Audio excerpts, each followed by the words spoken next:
Saya tidak mau bahas mengenai kejadian kemarin. Ini kita bicaranya mengenai pencucian uang saja ini.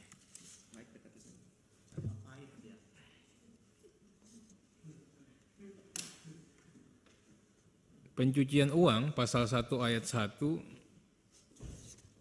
didefinisikan sebagai segala perbuatan yang termasuk atau yang memenuhi unsur tindak pidana berdasarkan undang-undang ini.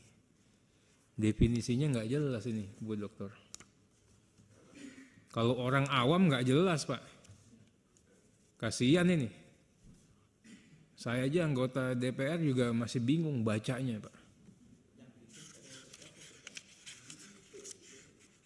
Pencucian uang adalah segala perbuatan yang memenuhi unsur-unsur tindak pidana sesuai dengan ketentuan dalam undang-undang ini. Definisi yang tidak menerangkan dan tidak mendefinisikan. Jadi ada perbuatan-perbuatan yang termasuk juga mencuci uang tapi tidak bisa dipidana. Kalau dari definisi pasal 1 ayat 1 itu, Pak dan Ibu narasumber. Sekarang saya mau tanya, perbuatan-perbuatan yang mencuci uang yang tidak bisa dipidana itu yang mana? Ini kan tafsir a contrario. Atas tafsir pasal 1 ayat 1 saya minta klarifikasi.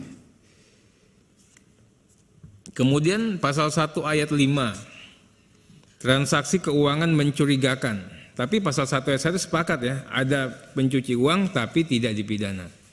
Sepakat dulu nih kita ya. Bisa nggak begitu? Atau nggak sepakat? Yang kedua, pasal 1 ayat 5, transaksi keuangan yang mencurigakan, transaksi keuangan yang menyimpang dari profil, dari karakteristik, dari kebiasaan pola transaksi. Ini saya diajarkan hukum perbankan sama Dr. Yunus Hussein, ini dosen saya, Pak.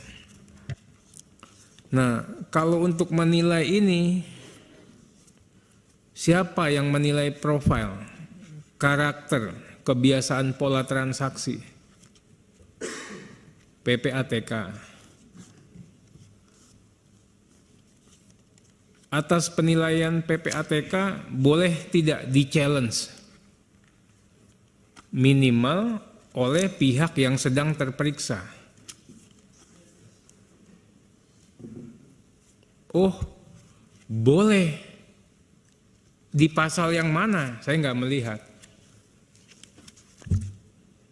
Justru ada ketentuan yang namanya tipping off, anti tipping off ya Pak Dr. Yunus ya. Waktu kita diperiksa ini bank nggak boleh ngasih tahu kita ini. Padahal kita nasabah terbaik sama banknya itu. Kita dikerjain banknya nggak boleh ngasih tahu. Nah, ini yang kita katakan kalau diberikan kewenangan yang seperti itu amat sangat membahayakan. Kita tidak bisa membersihkan diri. Tidak bisa melakukan upaya klarifikasi. Kenapa saya katakan begitu? Karena nanti endingnya adalah di 44, pasal 44L.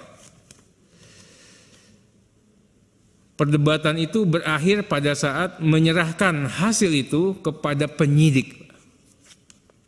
Ini yang seringkali kejadian dalam praktek. Negara ini menghilangkan kearifan lokal.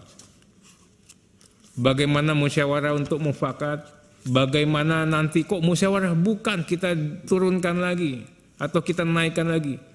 Bagaimana kita ini tabayun. Tabayun itu diklarifikasi dulu.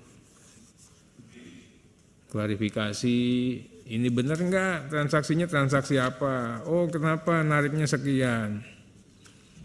Itu. Nah, ini kami juga mohon nanti diberikan penjelasan. Kemudian yang transaksi mencurigakan yang patut diduga untuk menghindari pelaporan yang wajib dilakukan oleh undang-undang.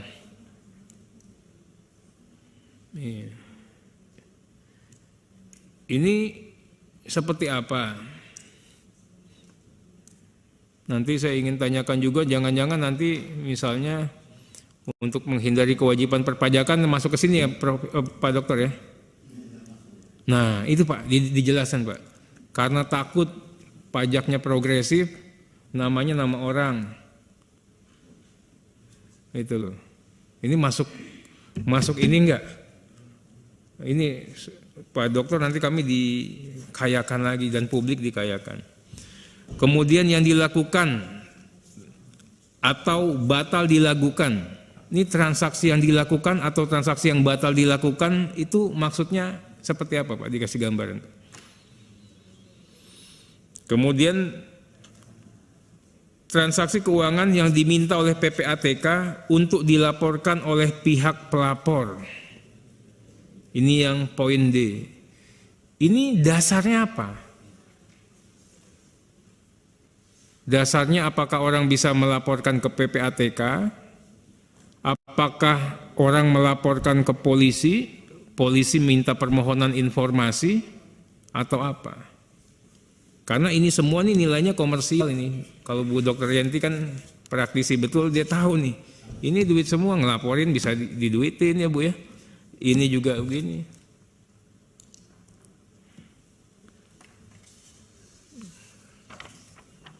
Yang pasal 2 Pak. Hasil tindak pidana E to Z itu, A sampai Z 25. Saya kasih contoh lah, misalnya tindak pidananya korupsi.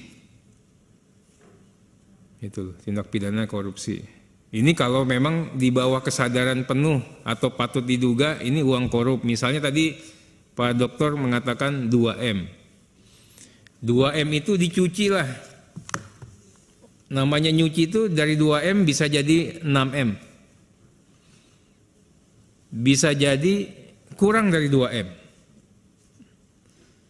Yang dihitung pencucian uangnya berapa itu Pak Dokter? Ini kita harus ada bersepakat dulu nih. Ini bagian daripada kisruh kemarin, walaupun saya tidak mau bahas yang kemarin. Nah, kalau uang itu tidak hasil tindak pidana, itu kan bukan pencucian uang. Tapi bagaimana si objek terperiksa ini sudah menjadi korban dulu, karena di undang-undang ini tidak ada ruang untuk klarifikasi. Kan jalan terus nih, kita nasabah, kita nggak tahu tiba-tiba ada operasi jalan. Nah, ada nggak ruang atau celah? Itu. Saya tadi dikatakan tadi itu kan masalah teori monisme. Kalau terbukti fakta tidak diperlukan dibuktikan mens reanya. Nah ini kami mohon juga nanti diberikan gambaran. Pertanyaan berikut, kalau harta kekayaannya bukan merupakan hasil tindak pidana, pasal 345 itu unsurnya tidak terpenuhi ya Pak dan Ibu ya. Itu tadi, bagaimana sesegera mungkin kita sudah tidak dilibatkan dengan urusan TPPU. Karena ini kan berproses terus, jalan nyampe ke penyidik. Padahal kita bisa katakan, ini bukan hasil tindak pidana. Tapi tidak ada kanal untuk kami mengatakan ini bukan hasil tindak pidana. Uang kami tidak ditanyakan kok. Kami tidak diperiksa. Yang urusannya kan antara PPATK dengan pelapor, dengan bank. Itu. Ini kami mohon Pak Dokter kan praktisi. Zamannya Pak Dokter ini tajam, tapi hening. Kan PPATK bukannya begitu Pak Dokter. Itu loh. Kalau sekarang saya nggak tahu. Saya nggak mau boleh ngomong lagi yang kayak gitu.